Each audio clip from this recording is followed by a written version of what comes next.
precisa entender qual é a lógica que está por trás disso. Né? Por que a religião não pode definir o real?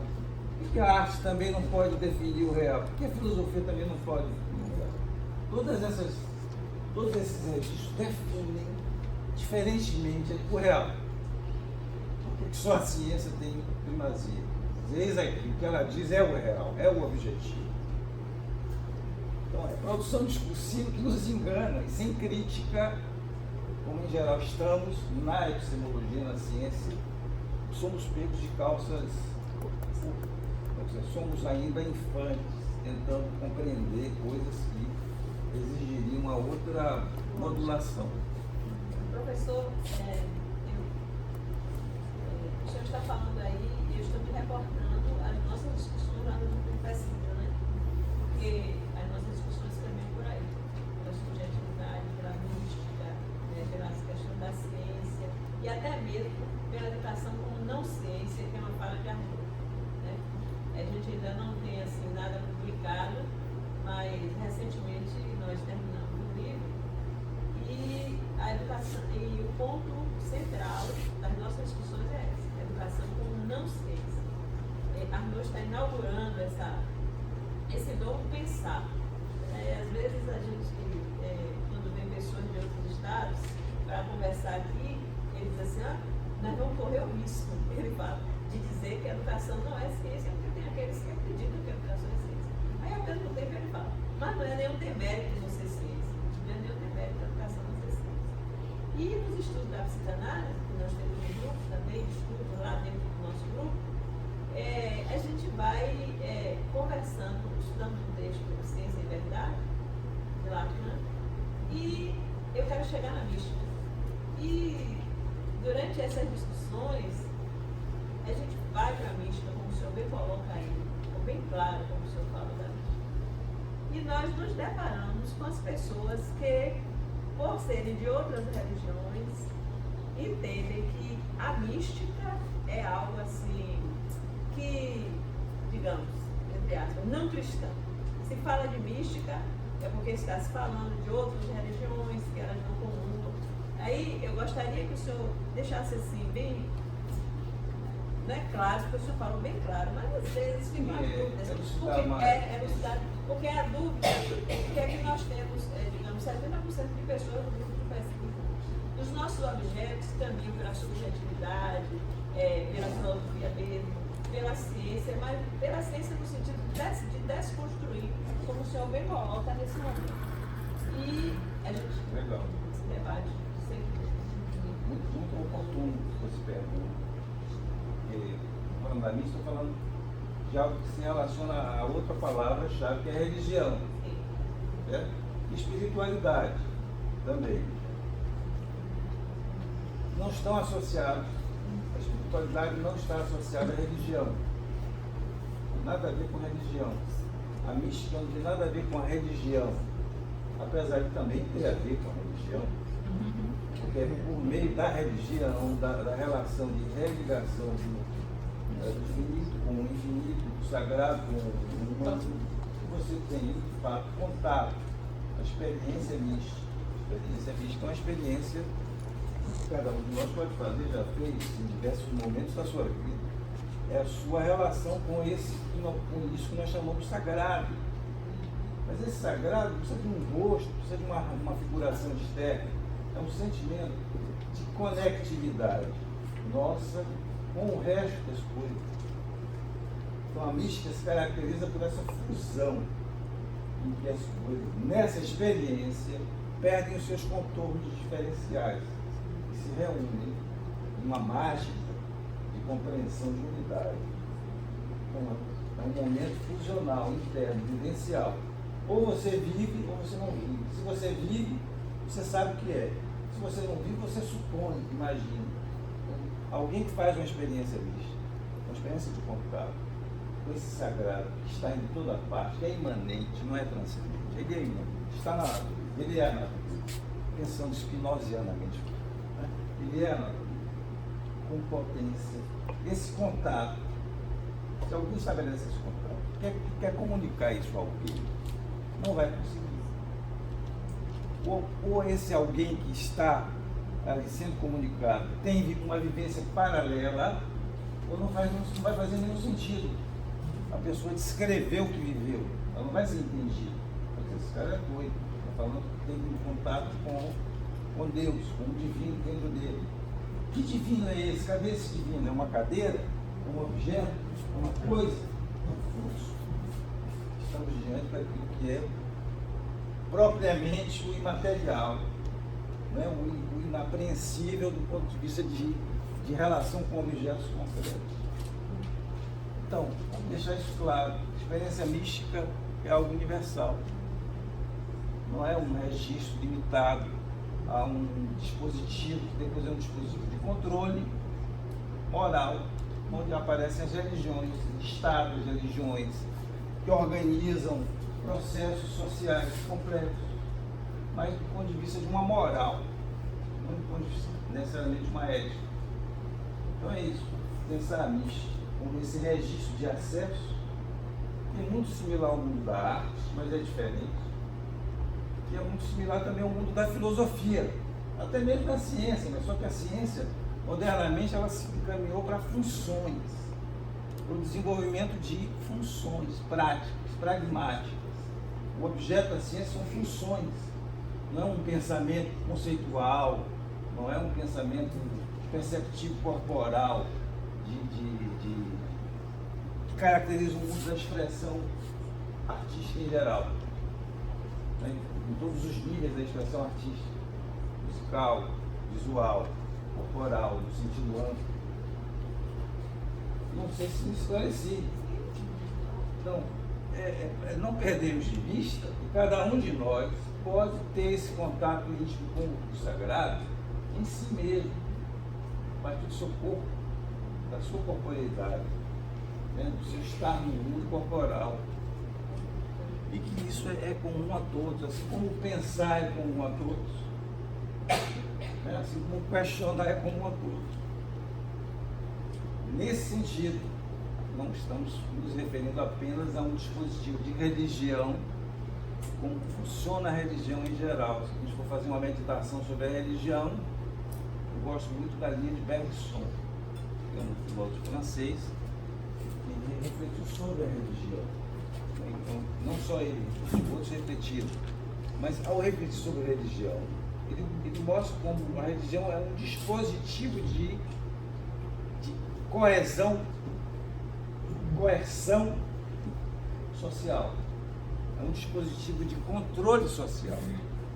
Isso aqui é a religião. Como tal, ela aparece como uma religião estática e dinâmica, aberta e fechada. De fato, o fenômeno religioso ocorre assim. Ele pode ser fechado ou aberto. Eu posso ter uma visão religiosa fechada, fundamentalista ou aberta. É ecumênico, onde você reúne tudo, onde todas as crenças, todas as formas de celebração do divino são válidas, se reúnem numa multiplicidade de possibilidades, sem conflito, que as pessoas se respeitam, eles podem respeitar o seu modo de celebrar o divino, que varia de cultura para cultura, de pessoa para pessoa. Então, fazendo essa distinção, é como dizer, o registro místico, ele está na filosofia, também está na ciência, muito menos, mas está também. Mas está muito mais na filosofia mais arcaica do que na filosofia moderna. A filosofia moderna, e também a filosofia antiga, ela é marcada por uma racionalidade delimitadora, né, que estabelece um corte contra o irracional, que também é um problema. Hoje nós nos reencontramos com esse irracional. A ciência se ocupa de novo dessa banda que ficou relegada a um plano do inconsciente, a um plano do descontrole, que é o irracional.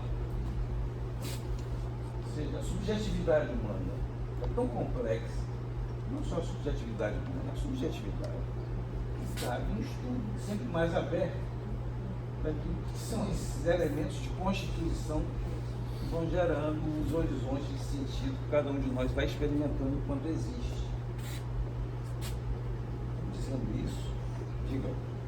Não sobre isso, sobre essa questão uma visão aberta, né? Que pode ser tanto do ponto de vista religioso quanto do ponto de vista da própria ciência. Isso. Né? Você pode falar isso para a ciência, para a filosofia, para a arte, para tudo. E, assim, a gente estava falando sobre a transição de paradigma, né? E é uma questão que é muito complexa mesmo, assim, pensar essa transição e de que forma abrir para o novo sem negar ao mesmo tempo o antigo, né? O que já foi produzido, as contribuições.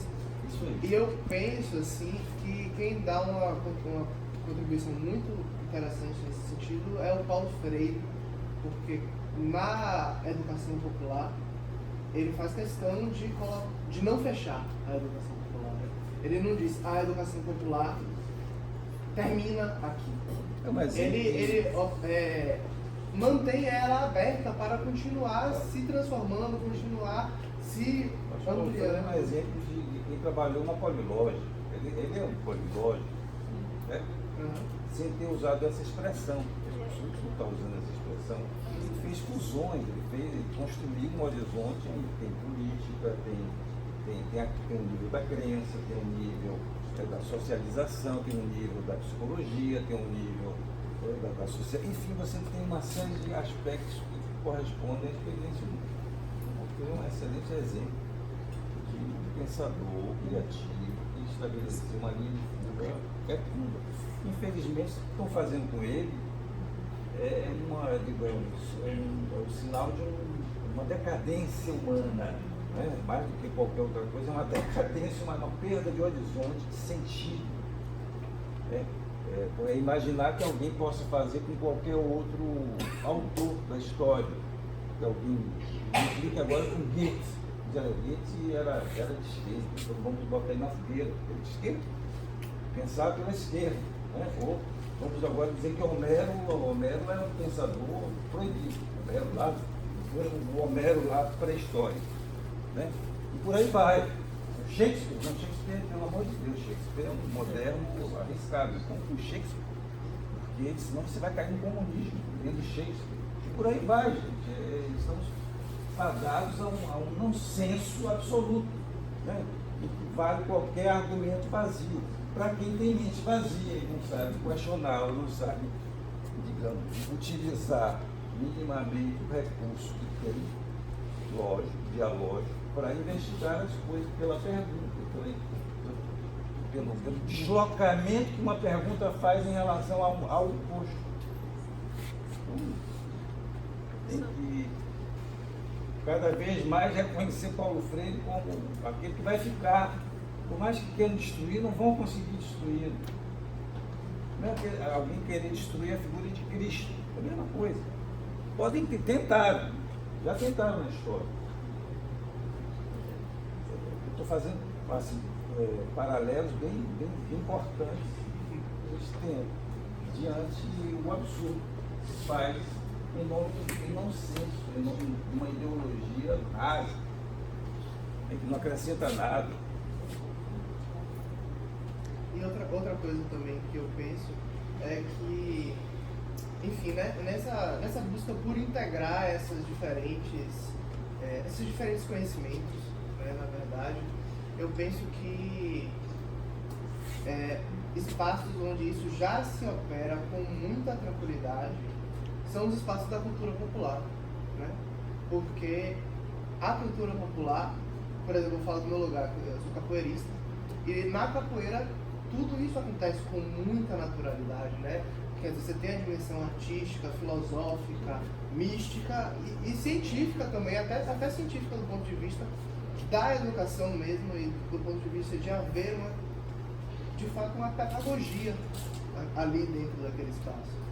Então, eu até adicionaria a esses 4 grandes troncos do conhecimento o conhecimento popular, né?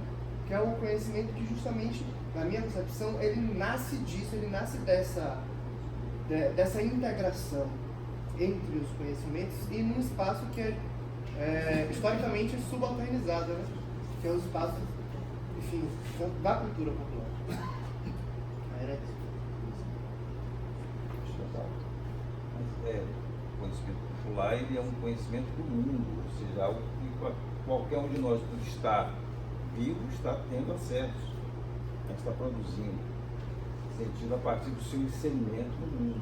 Então, essa informação, claro, não precisaria colocar um quinto elemento, ele é presente em tudo aí. Mas tudo bem, é isso mesmo. Precisamos pensar numa forma mais abrangente, então, como a senhora colocou, a educação não é ciência, é também ciência, é também ciência. Não é só ciência, mas é também. Em algum momento se constitui como uma horizonte modulado pela lógica da ciência. Pedagogia, como ela é constituída modernamente, tudo aquilo que diz respeito à didática, uma técnica aplicada em nome de uma ideia de controle de tempo, de compreensão psicológica, etc. Tem uma aporte científico que sozinho não dá conta. Se eu for pensar formação humana apenas do ponto de vista de ciência estrita, eu perco de vista arte, do ponto de vista de experiência perceptiva, afetiva, de atravessamento, conceito, filosofia como algo que não é da banda de uma aplicação matemática ou descritiva de causalidade, é mais do que isso. Então, eu perco de vista uma série de aspectos que são fundamentais para se pensar a formação, não só ciência, mas também tem um momento em que a ciência está ali modulando, controlando a formação do professor, você sabe disso. Todo mundo trabalha com planejamento, não quer trabalhar com planejamento, senão trabalhar com controle do tempo, uma previsibilidade temporal. É como se você pudesse antecipar aquilo que você vai fazer a cada instante, como se isso fosse viável. Nós nos iludimos achando que eu posso planejar a minha ação como um robô. Então eu faço um planejamento de aula e eu vou para a aula e aplico aquilo. Assim como um músico lendo uma partitura faz ao executar a música. Está lá a música escrita, quase como se fosse isso. Mas também você pode fazer uma improvisação. O músico de jazz tem lá a base dele comum, de escalas, mas ele faz uma improvisação. Aquilo ali aquele momento em que ele está tocando, é um momento único. Mas tem uma base, sem a qual ele não consegue fazer improvisação. Professor, tem um livro muito valioso que vocês escreveram, né, em parceria, que é Um Rigor Outro. E o senhor falando aí dessas questões, eu estou com várias dúvidas, mas eu vou tentar sintetizar em duas coisas. Uma é em relação ao termo, e o senhor disse que a teoria da complexidade e a questão da polilogia tem que ter cuidado para não virar de novo um operador pragmático. Não. E aí, isso, e eu queria saber qual a diferença entre a operação polilógica e a multirreferencialidade em relação à construção epistemológica.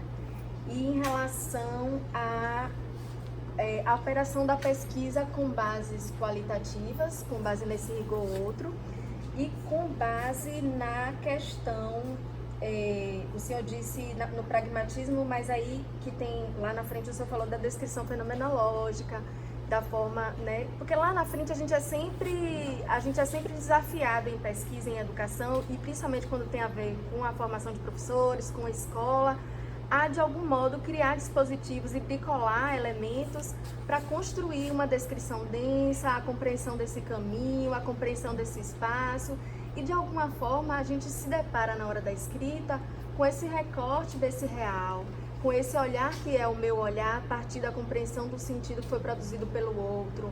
Então, assim, eu estou na fase agora da escrita final da tese, e quando eu vejo o caminho percorrido, os registros imagéticos, e começo a retomar esses dados produzidos por esses sujeitos, e ouvindo o senhor falar, eu fico assim, pensando, né, sobre essas duas questões.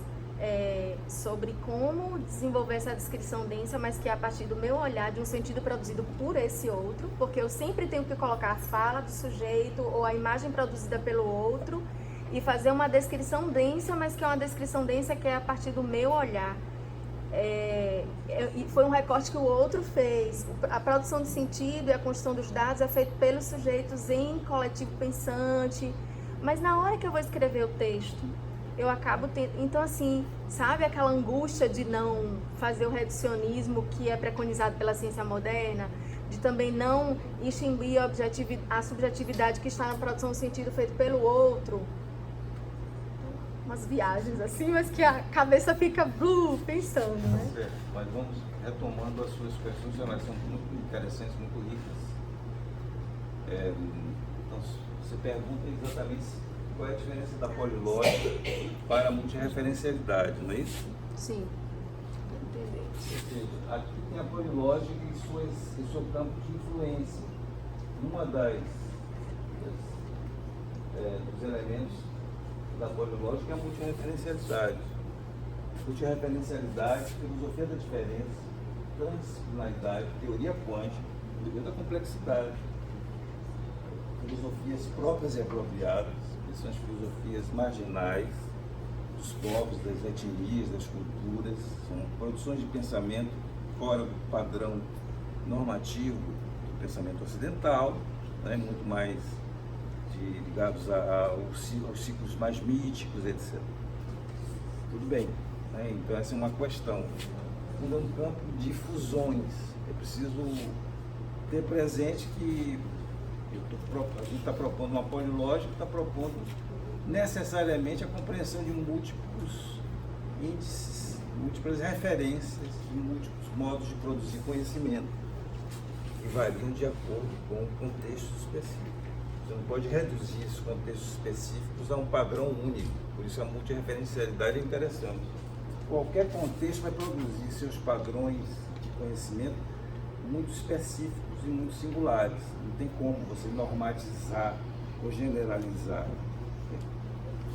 Isso é um aspecto, né? Então, se você está lidando com essa variação descritiva, humana, você está no campo de uma ciência que não é uma ciência da objetividade, ela implica nesse risco da descrição e da captura dos fluxos que você está descrevendo. Isso é uma invenção necessariamente, não tem como fugir dessa invenção. E você também não tem como escapar dessa proximidade descritiva. Você jamais vai descrever a coisa em si, você vai descrever atravessamentos, processos que passam lá, que são fluidos, que estão em fluxo.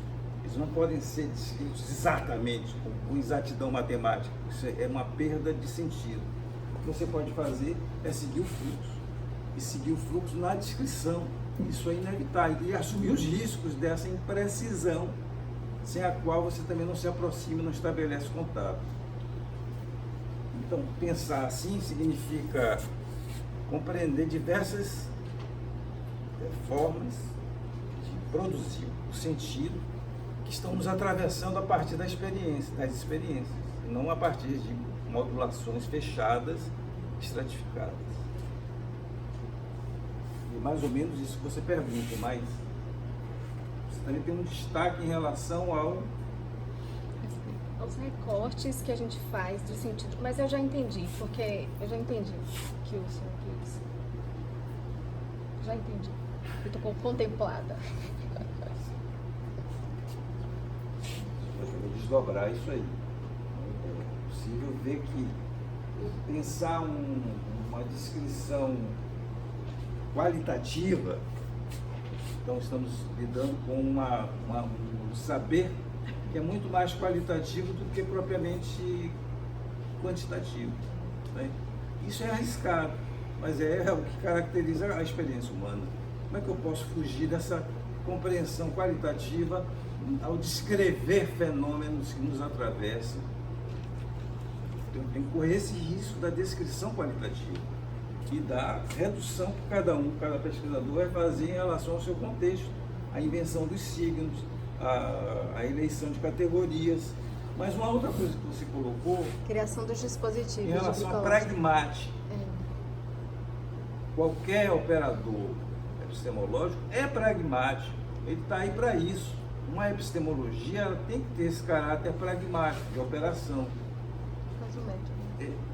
não pode fugir. A ideia de epistemologia, se você vai construir uma epistemologia alternativa, ela vai virar uma caixa de ferramentas operativas, através dos conceitos que você usa, dos elementos de definição, dos elementos de configuração, daquilo que você desenha como estruturas de sentido que você vai usar na sua ação, né, em torno de um objeto, em torno de um campo que está sendo investigado. Então, qualquer ciência, mesmo uma ciência complexa, é um operador pragmático. É uma caixa de ferramentas. Um conceito é uma caixa. Um conceito faz parte, é uma ferramenta dentro da caixa. O conceito de rizoma, por exemplo. O conceito de cartografia, por exemplo. É um elemento que você tem dentro da sua caixa de ferramentas, do seu operador pragmático. Do seu fazer ciência, que é um operador pragmático. Então eu falei, talvez eu tenha dito uma coisa inadequada, mas eu quis dizer que nós estamos lidando com mudança de paradigma também com um modo de operação para transformarmos a realidade. Então, para que eu faço ciência se eu não tenho como objetivo usar esse instrumental para transformar?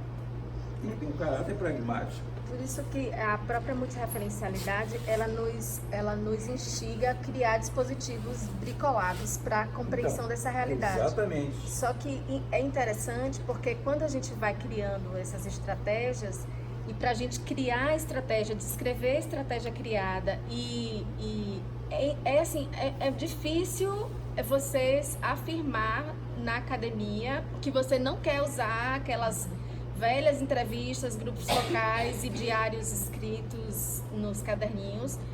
A gente pode criar outras estratégias, claro, tantas quanto o objeto de pesquisa e o próprio sistema de produção de dados em loco vai pedindo, né?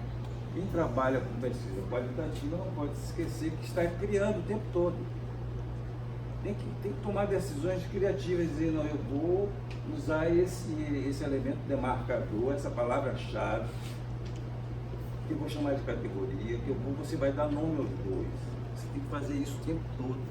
Sim. Cortar, ou seja, estabelecer pontos de decisão, de escolha. Eu estou escolhendo, eu como pesquisador estou correndo o risco da escolha. É inevitável.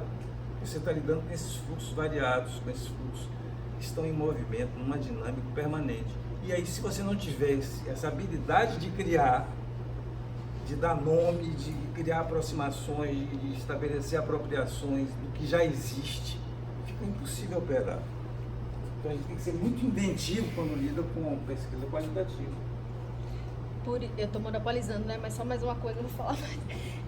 Nos 2 primeiros anos do processo de doutoramento lá na UFBA, eu tive a oportunidade de ler esses textos que me referi ao senhor ali no início, e eu creio que nós, como pesquisadores e educadores e professores no dia a dia, né, precisamos retomar aquilo que a gente compreende como ciência, que é a ciência clássica, que a gente já está bem... A gente só critica o reducionismo, o objetivismo, a gente fica repetindo essas palavras e não retoma aquilo que deve ser, né? Então, eu passei praticamente 1 ano e meio, 2 anos, ruminando esse um rigor outro. E, inclusive, agora na minha escrita, eu demorei um tempão de novo para tomar esse posicionamento aí que o senhor está dizendo. Por que é que eu acabei tendo um dispositivo criado e no meio do percurso eu disse, não, teve greve dos professores, teve eleição, teve um monte de coisa, os sujeitos já usam isso daqui, já produzimos dados 1 ano e meio com essa coisa aqui, então isso que eu criei, que já está pronto, eu não vou usar. Mas por que eu não vou usar? Porque aí eu tenho base no interacionismo simbólico, na fenomenologia, porque eu estou respeitando o sujeito. Então, assim, às vezes no texto não cabe tanta coisa, mas as nossas decisões epistemológicas e as nossas criações de dispositivo de produção de dados e essa relação com esse sujeito, com esse campo, precisam estar muito ancoradas nessas coisas novas e que, por vezes, a gente só tem uma crítica às palavras da ciência moderna e os reducionismos que ela nos traz, mas a gente não compreende, porque eu não sabia que a polilogia tinha a ver com tudo isso. Eu fiquei pensando que a polilogia... Então, assim, às vezes a gente não se faz perguntas bobas e simples. É a lição de quem? Autor, né? É isso que eu imaginei. E fiquei com vergonha de perguntar. A definição do autor, então. Ah, que Está ótimo. dizendo isso, eu estou dizendo isso dessa Já está forma. escrito, professor, em algum lugar? Já está escrito em alguns lugares. Ah, quero depois procurar. Quer dizer, tem um verbete chamado teoriação polilógica, que vai sair, possivelmente, um texto chamado Transenciclopédia em difusão do conhecimento. Né? Ou seja, criamos um conceito novo, transenciclopédia, que é a enciclopédia que não precisa necessariamente dar conta de tudo que um campo tem. Então, eu posso ter nessa transenciclopédia, eu não preciso ter todas as letras do alfabeto explicadas com todos os conceitos da área. Eu posso ter as várias lacunas existentes. Eu posso exatamente trabalhar com aquilo que vai emergindo, como os operadores pragmáticos dos pesquisadores, e sem necessariamente ter que exaurir o campo, ou dar conta de tudo, como a ideia de uma enciclopédia faz. Professor, E aí tem lá a teoriação polilógica, mas eu venho trabalhando esse conceito, eu venho construindo ele. Há um tempinho. Um operador, diz, olha, isso aqui é uma teoriação, então não é mais teorização, é teoria-ação. Então já não é mais uma teorização, eu estou falando só de uma teoria, não é uma teoria que é um modo de agir. meus alunos, na disciplina que eu fiz aqui, todos leiam Igor, todos, peço para ler, né? Eles estão aí, e a grande dificuldade que eu tenho, concordo com a Antonete, é quando os meninos e as meninas é ótimo, né? Chegam aqui, eles já vêm, professor, com a metodologia pronta na cabeça. É isso. Gente, peraí. Não é metodologia pronta. É pronta. Nos Essa obrigam semana eu isso. estava no avanço, foi a banca de Nos qualificação. obrigam. Na banca de qualificação de Alan, e eu dizendo lá na banca que não existe isso. Porque, principalmente no mestrado profissional, quando eles apresentam o projeto, minha metodologia é pesquisa participativa. Minha metodologia é pesquisa. Por que tem que ser pesquisa? É porque não sabe o que A é. professora sabe transgressora, mas tem que ser assim, não é, gente? Entrando cheio de medo. Eu vou falar de novo. Processo de investigação. Você dizer que a metodologia apenas isso é sempre Não é? É porque eu vivi essa angústia, gente. isso mesmo. Então a gente tem que começar a aprender e cada um tem que construir a sua metodologia. E eles querem um lugar para se Vai construir de afincar. acordo com aquele momento. Porque é muito ansiogênico pensar nisso. A proposição vai caminhando em direção a algo. Isso, essa avaliação assim. Professor, sabe uma coisa que, Didma, que me ajudou a pensar isso? Porque a metodologia é só uma pontinha do iceberg. Que é, digamos que, não sei se, me perdoem se eu estou falando errado, na frente do mestre a gente fica até meio... Eu sou o primeiro a falar as coisas erradas, então você pode também falar pragmatismo, errado, né? digamos que a metodologia, digamos que é a parte pragmática dessa operação, da operacionalização da pesquisa, digamos assim. Só que existe um tripé que ancora a construção do conhecimento, que é a questão ontológica, que tem a ver com essas crenças, com tudo mais, as questões epistemológicas e as questões metodológicas, né? Então, eu não sei se isso é muito cartesiano falar assim, mas quando eu compreendi essas...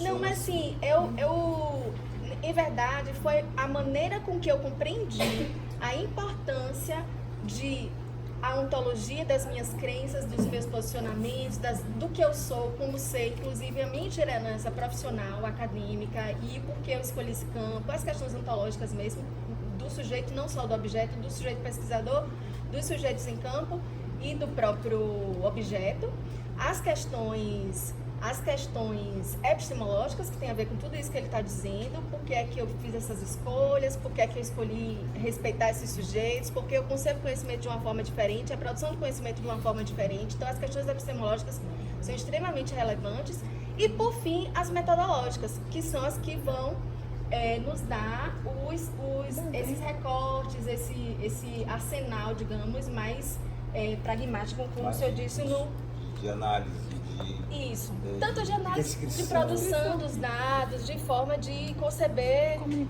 de comunicar também o próprio conhecimento, de analisar os dados produzidos. Então, assim, a gente não pode perder essas dimensões, que a epistemologia, que a metodologia, é claro que quando a gente entra com um projeto de pesquisa, a gente precisa entrar com a metodologia mais ou menos digamos, escolhida. Escolhida não, dizendo mais ou menos o que você entende por. Mas a gente precisa compreender que a metodologia faz parte de um contexto bem maior, né? É isso mesmo. Concordo plenamente. Você.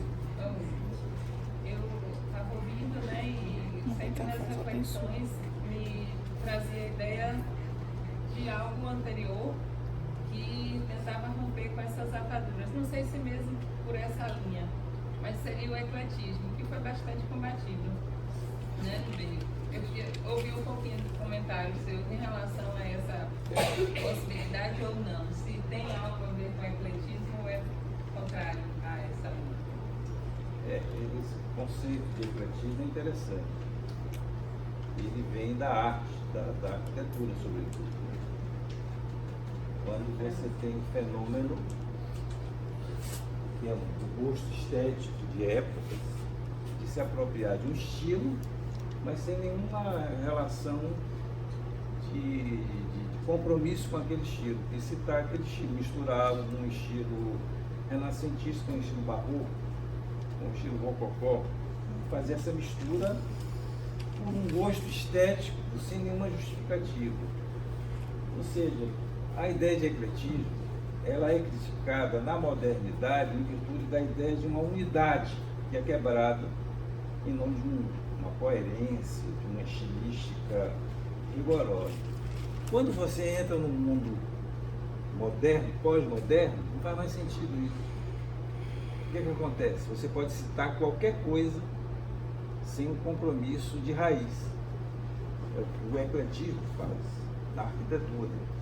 Você vê os prédios ecléticos, eles estão citando sem compromisso elementos de figuração arquitetônica de tempos anteriores, sem compromisso. Então isso é um gosto de época. A polilógica não tem nada a ver com ecletismo. Não é uma posição eclética de misturar estilos, porque tem uma unidade mais radical, uma postura de recolhimento interno, mais de corte fenomenológico, de corte de um pensamento rizomático, de um pensamento da diferença. Então, você não está aqui formulando algo simplificador, mas você não pode deixar também de eleger elementos de orientação, elementos que são operadores necessários para um campo de ação.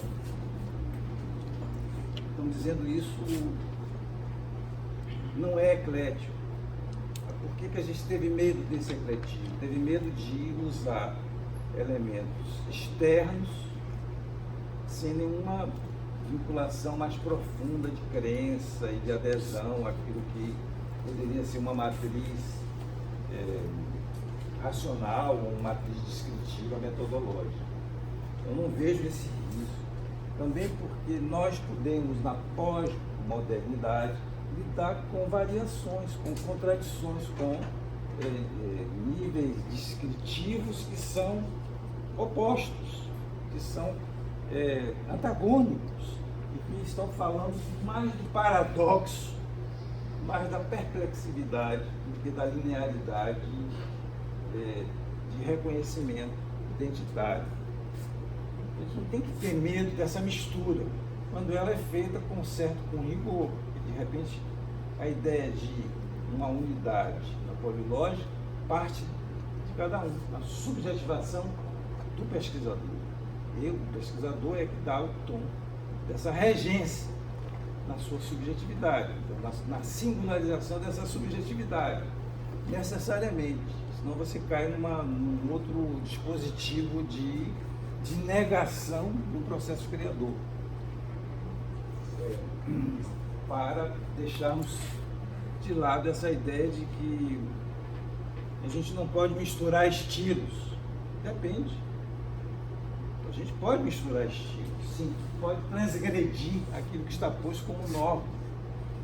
Claro, pagando preço para isso. Muitas vezes você, ao transgredir, você vai criar uma tensão e você tem que estar preparado para ela. Senão ela pode ser demasiado destrutiva. Então é isso aí, essa boa colocação.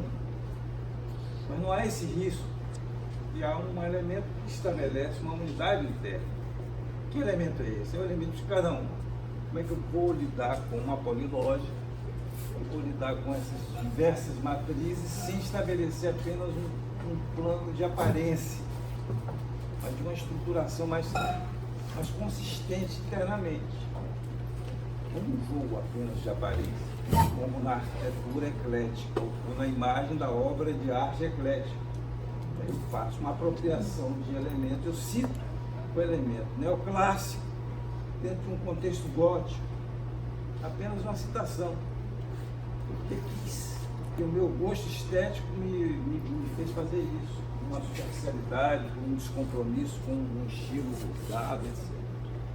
Aqui é mais do que isso, aqui é a tendência contemporânea de sairmos dos horizontes lineares, de trabalharmos com horizontes múltiplos, com variações e regimes de sentido que exigem de nós aprendizagem, de línguas diferenciadas, de registros sísmicos diferenciados.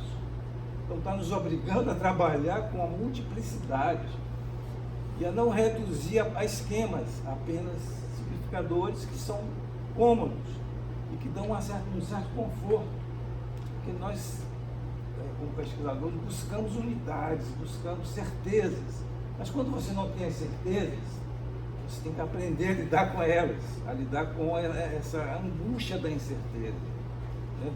do fato de você estar adotando alguma perspectiva que é falha, ela está ali apontando para as coisas que não estão encerradas, não estão cumpridas. Não temamos a variação por falta de coragem, de lidarmos com referências múltiplas, sem cairmos nessa mera citação que no fundo não tem implicação nenhuma de estilo mais profundo, segundo o ecletismo. Não sei se é claro, mas a melhor imagem do ecletismo é olhar para uma fachada de um prédio, em que você tem a mistura de estilos, sem compromisso com um estilo específico. E aí o pós-moderno fez isso o tempo todo, e aí continua fazendo o tempo todo na arquitetura. Quando você pode pegar um templo grego e misturar com um funcionalismo mais avançado de um Le Corbusier. Estou dando um exemplo aqui de um arquiteto, que é o arquiteto racionalista do século XX, Le Corbusier, que vai estabelecer essa métrica funcional da arquitetura, do concreto armado. Não preciso no concreto armado, mas de elementos decorativos que vêm da Grécia e de Roma ou do Renascimento. Não preciso de colunas gregas, dóricas, jônicas, de capitéis. Isso não faz mais sentido, porque a própria estrutura do aço com o cimento já não exige mais que você tenha esses elementos. E por que eu tenho que citar isso? Por que eu tenho que citar aquilo que é de uma tradição? Por que eu tenho que repetir um estilo? Posso não citar, como uma arquitetura faz, né? Quer dizer que essa sala aqui é uma sala bem funcionalista, eu não preciso dos frisos para dar o acabamento. Isso já é um gosto estético externo, que pode